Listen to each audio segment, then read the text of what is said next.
mbe kuma laban ba kuma dakunya fo bamanakana mbe ka fam nko ko ambe minni ala fe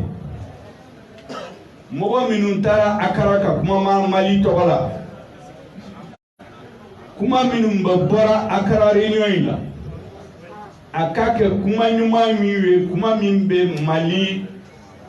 tabolo nyuma ka mali bla tabolo nyuma ka mali bla sira nyuma ka akake malion nafaka kuma conclusion mimbe bo oye ko conclusion yimi mimbe ta malion ka intérêt la malion ka nafaka nko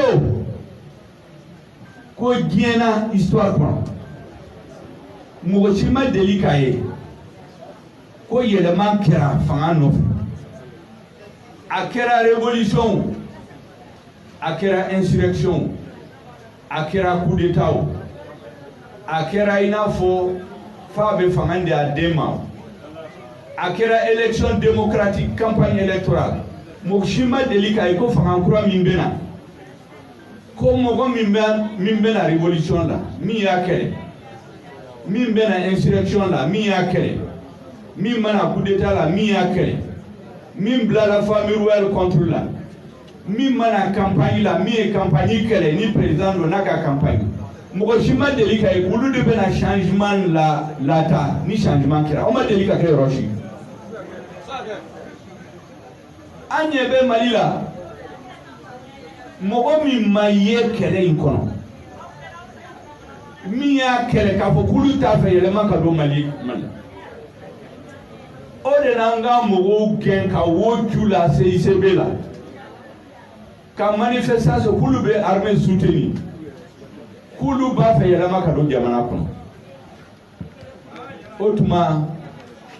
maliyɛnw tɛ sɔn ma o u ma sɔn a ma kunu u tɛ sɔn a ma bi u tɛ sɔn a ma sini yɛlɛma in M5 dɔrɔn ta tɛ CNSP kelen ta tɛ maliyɛnw bɛɛ ta don maliyɛn caman bɛ yen minnu ma bɔ ka manifester u kun bɛ yɛlɛma nɔfɛ o hali minnu kun bɛ u b'a fɔ ko majorité présidentielle an b'a dɔn mɔgɔ caman kun b'a la dɔ bɛ u kun bɛ siran dɔ bɛ malo ka fɔ dɔ b'a la min bɛ changement kɛlɛ mais an bɛɛ ye maliyɛn de ye changement kan ka kɛ maliyɛn bɛɛ tɔgɔ la maliyɛn si kana bila kɛrɛfɛ mais changement a kan ka kɛ ni hakilina min ye kɛlɛ wulila min nɔfɛ changement kan ka taa o sira de kan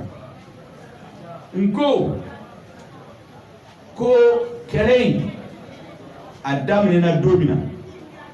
mɔgɔ caman bɛ yen u kun ma da la o mais aw M5 militaires n'a sympathisants n'a ɲɛmɔgɔ ani n ka autorité morale ani maliyɛn majorité olu de kun darara mɔgɔ minnu sara kɛlɛ in na an ka soldats minnu bɛ sa don o don u bɛ sa Mali ka ka hɔrɔnya a souveraineté a dignité a honneur a k'o segin Mali ma Mali danbe ko Mali danbe segin a ma mɔgɔ o mɔgɔ min kali Ala la mɔgɔ o mɔgɔ n'a ye kɛlɛ in janfa k'a yɛlɛma k'a kɛ fɛn wɛrɛ Ala b'a malo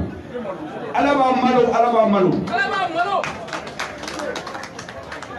o de kama